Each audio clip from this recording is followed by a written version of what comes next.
I'm thrilled that on Author's Corner here this time around we have Kalie Marino talking about her exciting book, Breaking Free from the Inner Critic.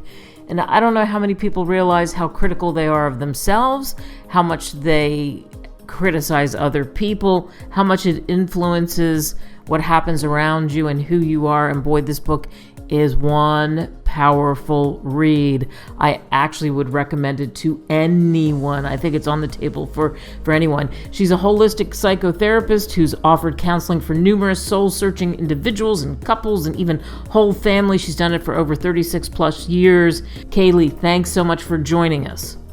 Well, thank you for inviting me. I really appreciate it. What made you decide you were going to put the book together in the first place? What drove you to this? Well, I took a free class in writing a book. And the first thing she said was, well, I know you all want to write the book. But she said, no, just take an idea, some short something, and expand on it. I thought, oh, okay. Well, let's see. I happen to notice that criticism is an addiction like any other addiction. And I had written down all the characteristics of it and everything. And I said, I think I'll write about that.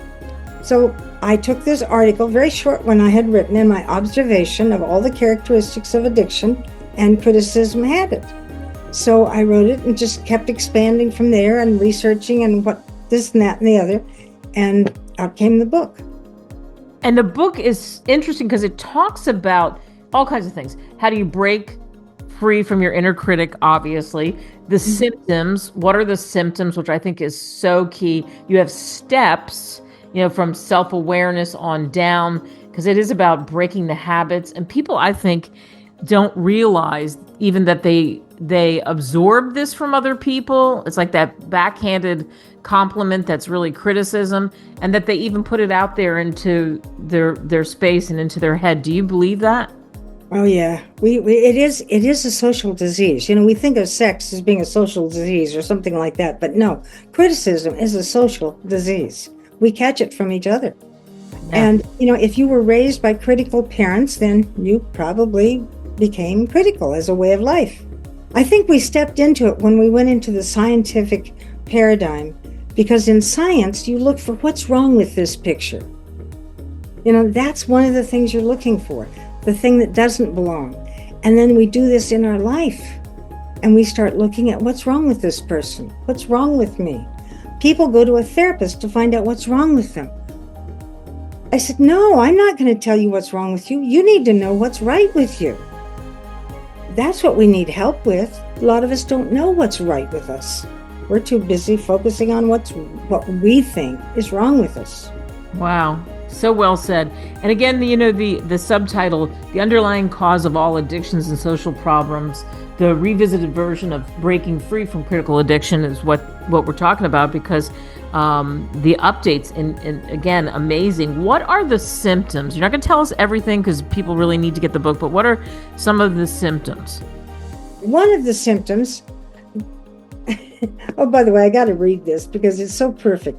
Criticism, like germs, spreads dis-ease. When infected, cover your mouth and find something to appreciate. That's the title of that chapter on symptoms. Well, perfectionism is one of the symptoms, because you find everything wrong. It's got to be just so.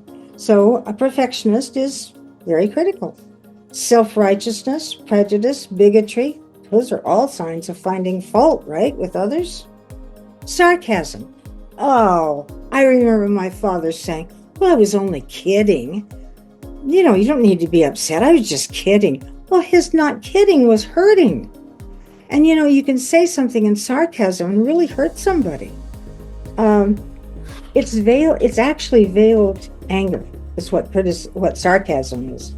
It's veiled anger. and or veiled dislike. Worrying. We're even taught that as a mother we're supposed to worry. No, we're not supposed to worry. Worry is putting out negative energy there towards something. I remember when my child, my 2-year-old, was lost in a huge park in Wichita, Kansas. He suddenly disappeared. Well, first I started to panic, and then I realized, wait a minute, I'm not putting that negative energy out there. And so I started praying, and I said, God, take his hand and bring him home to me. Well, 2 hours later, a man walked up holding my son's hand, and he said, I've been trying to help this boy find his mommy. There was God holding his hand.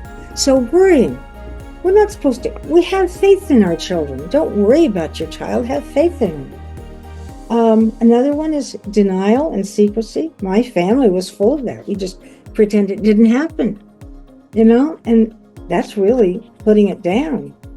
Anger. Well, anger is a huge problem. I mean, almost every person or couple that I see, anger is a problem in part of it. But anger is really covering up fear. When we're afraid of something, we get angry and we protect ourselves from it. And we try to attack as a way of protecting us. But if you'd ask yourself first, wait a minute, what am I afraid of? And then share your fear. Everybody will listen to fear. But if you're angry, the minute somebody shows you anger, you have an automatic response that puts a shield up between you and them, and you don't hear anything they're saying. Boy, isn't that the truth? So if you want to be heard, don't say it in anger. Tell them your fear. They'll listen to that. Yeah, that's a great tip there. Okay, so we don't want to go too deep into the symptoms. By the way, I want to get to a couple more here. Depression, disease, substance abuse, prescription drugs. Those are other symptoms. I mean, there's just a lot of them here. Yeah, and you can find them all out in the book, by the way, which you can get on Amazon, Barnes & Noble, all those great places. And what are some of the steps? One of the first steps you say is self-awareness. And also that you have to realize, like, step 3 is that there's a problem. Yeah, so step 1, I don't like the way I feel. Hey, recognize there's a problem going on. And it's inside you. That's what's so important. And step 2 is that you have to say, wait a minute, then there must be another way to see this. If it doesn't feel good, there must be something wrong here. So there has to be another way to see it. And when you find it, get rid of it. Let it go. There's something that's causing this. Let it go. There's 4 steps, and it's really hard. I won't do the steps justice by naming the steps, actually. But because there's a lot to each step. There really is. And there's ways that we go at it. For example, when you're talking about choosing peace, you can do that, and it depends on the problem, how you release it, how you get through that last step and really transform what's going on to something good for you. Now, that last step, I remember I had filled it in with when this happens, when this happens, when this happens. But then my inner voice said, well, what if the unthinkable happens? Oh, I hadn't thought of that. So I said, well, guidance, you're going to have to fill me in here. So I began doing some research and looking in what to do when the unthinkable happens. And I got it. Well, interestingly enough, I mailed my copy to my publisher at 7 o'clock on a Friday evening. And at 1 o'clock in the morning, we were called and they told us that our son had just been murdered. Ah. Now, I'm not going to go into the details of that here. It's in the back of the new book. I don't think it's in I'm not sure it's in the version you looked at. But anyway, what had happened was, it was a huge thing. So my husband, he started off to a Buddhist retreat center to kind of heal himself and get himself centered again. And the first day I had trouble getting him out the door. So finally the second day he left. Third day he got there, and then he called me and he said, I want to come home. I said, wait a minute, you haven't read my book, but I sent you a printed copy of it with you. And I said, look at the section under what do you do with the unthinkable happens? And there was the answer. And he called me back and he said, I'm okay. So I wrote that book for us. There's a lot in there on forgiveness, which we had to do a lot of forgiving. And that was very helpful to forgive. Forgiveness, that heals the person who's forgiving. It's not about whether it's, you shouldn't forgive murder. Well, I don't know. It's about forgiveness means that I've got to carry anger inside of me. I've got to carry this horrible feeling in me. I don't want that. How can I still love people and be a loving person if I'm filled with anger and hate? I can't do that. So the only way I can be a loving person is to forgive those who harm me in any way, to love them. Wow, so powerful. To love, yes.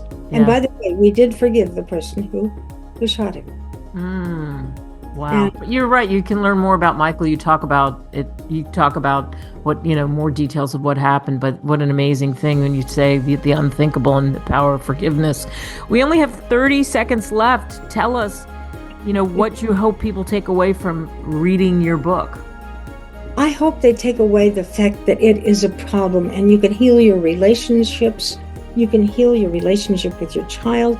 I also hope they take away, if they're raising small children, please read the first section in there. This is when we program them in the ages of 0 to 7.